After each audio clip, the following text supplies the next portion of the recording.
My name is Sarah. I'm 43.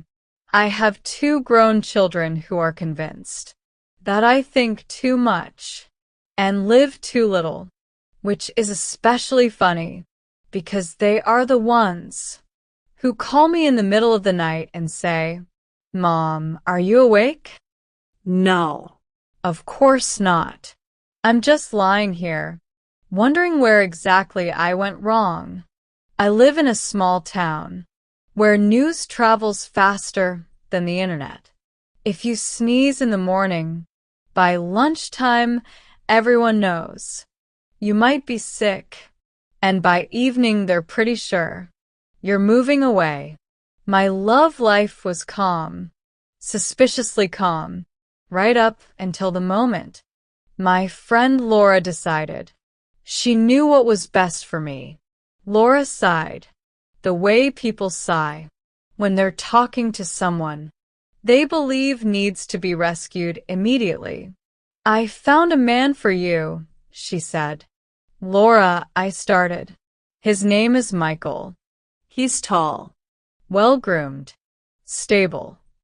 Stable, I repeated to myself. Why does that word sound like we're talking about a washing machine? Just meet him, Laura said. A cafe on Main Street. 6 o'clock. On the day of the meeting, I opened my closet and realized all my clothes fell into 2 categories. Too comfortable. Or, I wore this before the divorce. I chose a compromise. My cat Oscar watched closely. "I'm just getting coffee," I told him. "It's not a date." He blinked. he didn't believe me. Oscar believes the house belongs to him, and I simply help with the bills. Every morning, he looks at me like he wants to ask, "And that's it? That's your life?" "Don't judge me," I tell him. "You're neutered, I'm divorced. We're basically in the same situation." He disagrees. I arrived at the cafe early, sat by the window, ordered coffee. I told myself, "You're a grown woman. You expect nothing." And that's exactly when a man walked up to my table. "Excuse me," he said. "Is this seat taken?" He looked normal. Not impressive.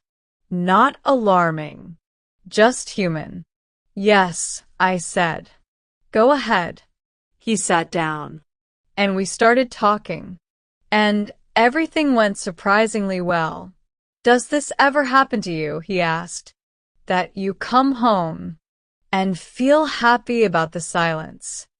Sometimes I sit on the couch and think, this is it. Freedom. And then I think, why is it so quiet? And why does that make me nervous? "Yes," he said. I turn on the radio, just so someone is talking. Green flag, I thought. A person who isn't afraid of silence, but doesn't want to drown in it either. We laughed. We interrupted each other. We agreed. I wasn't thinking about how I looked. I wasn't checking myself. I just was. We talked for almost 2 hours. When he finally said, "Maybe we should do this again," I answered too quickly. Yes. On my way home, I told myself, relax. It's just a conversation. Adults are allowed to enjoy conversations. Then I added, but it was nice. The next day, he texted me, and I smiled. We started seeing each other. We called it getting coffee, going for a walk, stopping by the store. We carefully avoided the word date, like it might scare something away. With Daniel, everything felt easy.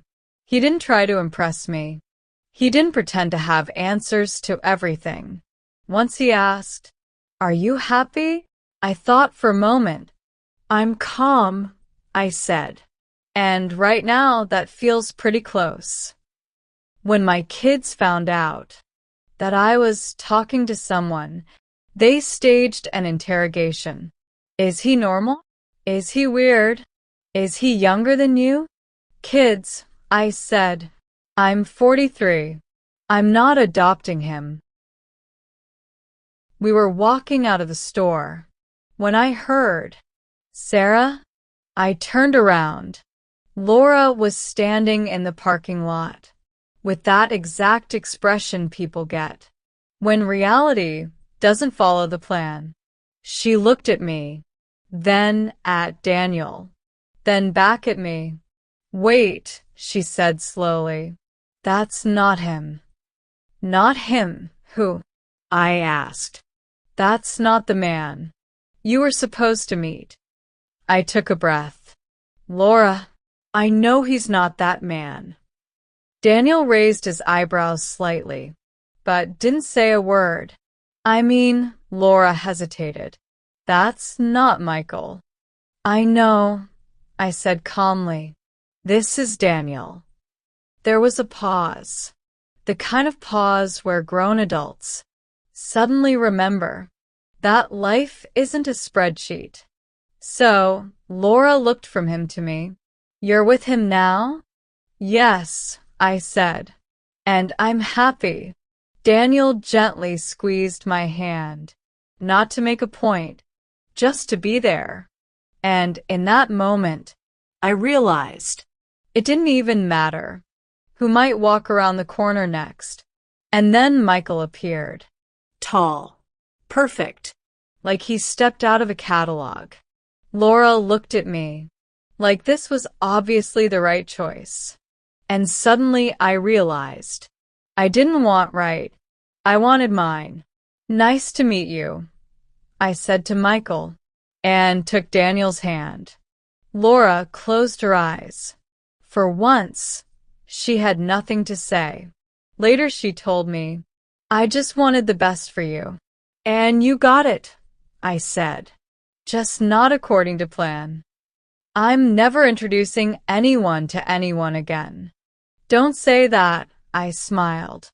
You introduced me to the wrong man, and the right one.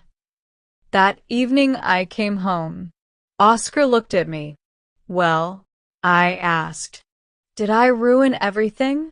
He jumped up beside me and stayed. Sometimes life mixes things up. People, plans. But sometimes it does it. Exactly right. And if this story felt familiar, or made you smile even a little, I'd love to hear your thoughts in the comments. And if you enjoy stories like this, don't forget to subscribe. There's more coming just like this.